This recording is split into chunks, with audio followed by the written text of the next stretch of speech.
Hi and welcome to Byte Pulse Lab again. نن به مونږ وایو types of system calls. د نو مخکې لیکچر کې مونږ وایو چې system call څه ته وایي چې system call هغه میکانیزم دی چې هغه مونږ ته څه پرووایډ کوي یو انټرفیس پرووایډ کوي between the process and operating system. ٹھیک شو means چې د user mode نه kernel mode ته چې کوم سیز مونږ سوئچ کوي هغه ته مونږ وایو system calls. ٹھیک شو نن موږ دغه ټایپس وو چې موږ سره دا مختلف ټایپس کې دي شي پروسیس کنټرول فایل مینجمنت ډیوایس مینجمنت انفارمیشن مینټیننس اینڈ communications. These are different types of system calls and now we will discuss each one with details. So لومبه راځو پروسیس کنټرول ته ګوره پروسیس کنټرول چې کوم سیستم کال یوز کوي کنه پروسیس کنټرول څه ته وایي پروسیس کنټرول مطلب دا چې د پروسیس کریشن نو واخلا تر د ټرمینیشن پورې چې څومره د سره خبرې اترې راځي د پروسیس د کریټ کولو د پروسیس د سٹور کولو د پروسیس د لوډ کولو د پروسیس د ټرمینیټ کولو د پروسیس یو چایلډ د دې ټولو خبرو مونږ ته د کم سیستم کال ضرورت وي د پروسیس کنټرول نو اوس په دې ټایپ کې مونږ سره بلها سیستم کالز موجود دي فټول لومړني کې تاسو کدي شي چې end یا abort سیستم کال end او abort داسې سیستم کال دي یعنی هغه فنکشنز په کرنل موډ کې چې په کرنل یا اپریټینګ سیستم کې پری ډیفاین دي چې هغه موږ سره څه کوي یو رننګ پروګرام ختمولی شي اوس ګوره end سیستم کال څه کوي کله چې پروګرام صحیح مانو کې ایگزیکیوټ شي نارملی ختم شي نو موږ سره دا end سیستم کال څه کیږي دی کال کیږي او اباوت کله کال کیږي کله چې موږ سره یو پروګرام کې څه ایرر راشي یا څه کریش شي نو دا غي د وجې نه پروګرام څه کیږي هغه ختم شي اباوت شي نو دغه ټایم کې چې کوم سیستم کال مونږ ته د کرنل موډ باندې کوم سیستم کال رن کیږي یا کال کیږي آیته مونږ اباوت سیستم کال and this is one of the type of process control system call one of the attribute. Okay, now the next one is load or execute. ګوره دا هغه سیستم کال دي کنه لوډ او ایگزیکیوټ چې دوی لوډ والا څه کوي دا سیستم کال پروسس چې کوم دی لوډ کوي چرته نه د hard disk na main memory the RAM da ठीक show in this system call but the process or job executing one program may want to load and execute another program लका कल कला यो process executing kai ठीक शो د یو پروګرام د یو حصہ execute کوي او هغه ته د هغه یو بل حصہ پکاري نو هغه ټایم کې چې کوم سیستم کال لوډ کوي یا بل حصہ that it is known as load and execute system call نو execute چې دا کوم currently کوم حصہ execution کې کوم processing کې دغه ته موږ execute system call create process terminate process دا هغه system call دی چې کله موږ سره یو new process یا new job create کوي and دغه رنګ کې چې کوم موږ سره process terminate کوي څنګه چې end او about خدا ها کیس کې چې کله موږ په خپل باندې هغه process terminate کو close کو ٹھیک شو without the process چې کله پروسیسور په خپل end کې هغه ته هو چې end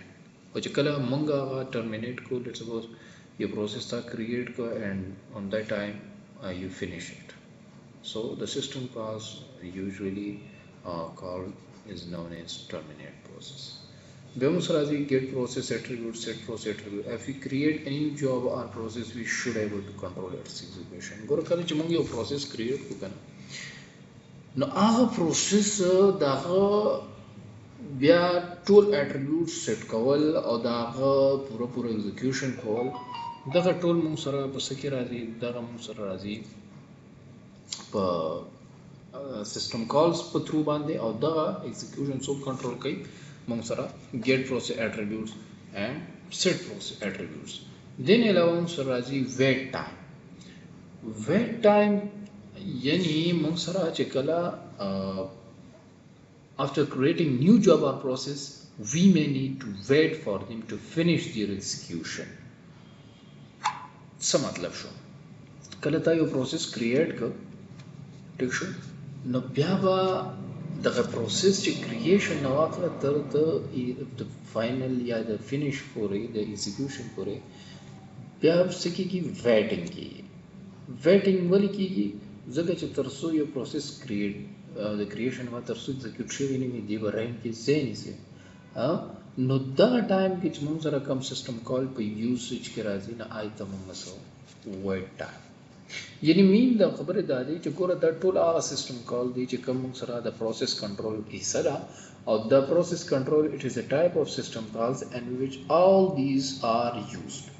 ټیک شو نو کو تاسو دې ټولو ته وګورئ نو دا هغه سیسټم کال دی چې کوم موږ سره د پروسیس لحاظ سره دی each and everything it controls a process next موږ سره چې کوم دی فایل مینیپولیشن دی نو هغه ټول سیسټم کالز چې هغه موږ سره فایل کریټ کوي فایل ډیلیټ کوي ګوره کو ته فایل کریټ کوي کنه نیو فولډر کریټ کوي یا فایل کریټ کوي نو دې شاته بس یو سیسټم کال دی کته یو فایل ډیلیټ کوي نو دا داسې اتوماتیکلی نه ډیلیټ کوي دې شاته په کرنل باندې یو سیسټم کال شي او هغه سیسټم کال څه کوي کرنل نه چې کوم دی مثال هغه په ډیلیټ کوي یا تو رینیم کې یا یو فایل ته اوپن کې یا تو کلوز کې یا ریډ کې رائټینګ پې کې یا چې کوم دی ریپوزیشن کې یعنی هغه فایل کې څه ایډیټینګ کې یو ځای نه مطلب ټیکسټ راغلی بل ځای کې چې کوم دی پلیس کې ریپوزیشن یا get file attributes set file attributes for either files or directory we need to able to determine the values of various attributes and reset them if necessary بعض اوقات کې مونږ د یو فایل پراپرټیز چینج کوو یو فایل باندې پراپرټیز چلاړ شي پراپرټیز کې مونږ چینجز کوو یا دا ډایرکټری لوکیشن چینج کول غواړو so these are all the system calls which are connected to file manipulation system calls okay device management سره مطلب مونږ سره چې کوم دی if there are multiple user of the system a request must be initiated first for the device دیکھیں ټول نه اول ګوره کلم چې مونږ سره تاسو خیال کړی وي کنه مونږ سره یوازې سیستم نه وي د سره چې کوم دی انپوټ ډیوایس کنیکټډ آوټپوټ ډیوایسز کنیکټډ نو اوس چې کله یوزر ته پرکار انپوټ ډیوایس ضرورت دی نو انپوټ ډیوایس ته ریکوست لیګل هغه ریکوست انیشیټ کول داغه آوټپوټ هغه انپوټ هغه آوټپوټ پروسیسینګ نه پس آوټپوټ ډسپلی کول دا ډیوایس چې کله انپوټ په اخلي کیبورډ په تھرو باندې دغه ډیوایس ریکوست لیګل او بیا ریلیز کول پر هوسته these are all managed by this system call which is known as device management and read write reposition مو خبره ده چې کله یو ډیوایس کوم دی ریکوست شو او ډیوایس بیا سیستم ته الوکیټ شو بیا موږ په هغه ډیوایس باندې مطلب ریډینګ کو یعنی یا رائټینګ کو ریډینګ مین چې ته لایک یو نو پرنټر تاسو کوم دی یا کنیکټ دی یا تاسو کیبورډ کنیکټ دی اوس دغه ټایم کې دا چې کوم دی الوکیټ شوی دی کمپلیټلی بیا رائټینګ ته پاګه کې پاګه چې کوم ورکینګ کنډیشن دی باقي چینجز کې صحیح شو بیا ری الوکیټ ډیوایس کوم دی دغه ډیوایس کوم دی ته ریلیز کې پرې دی مطلب کار دی وکړو اینڈ دین یو ریلیز اٹ سو دیز آل د کوم ډیوایس سره کنیکټیویټي خبرې دي دا ټول موږ سره په کوم سیستم کال کې راځي د ډیوایس مینجمنټ انفارمیشن مینټیننس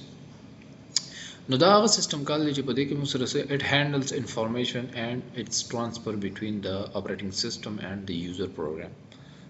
ٹھیک شو نو په دې کې ګوره اکثر راځي که تاسو خیال وکړئ نو ګوره د یوزر او د اپریټینګ سیستم په منځ کې چې کوم انفارمیشن شیرینګ کیږي دا هغه هینډل کول کاغذ خبرو کوم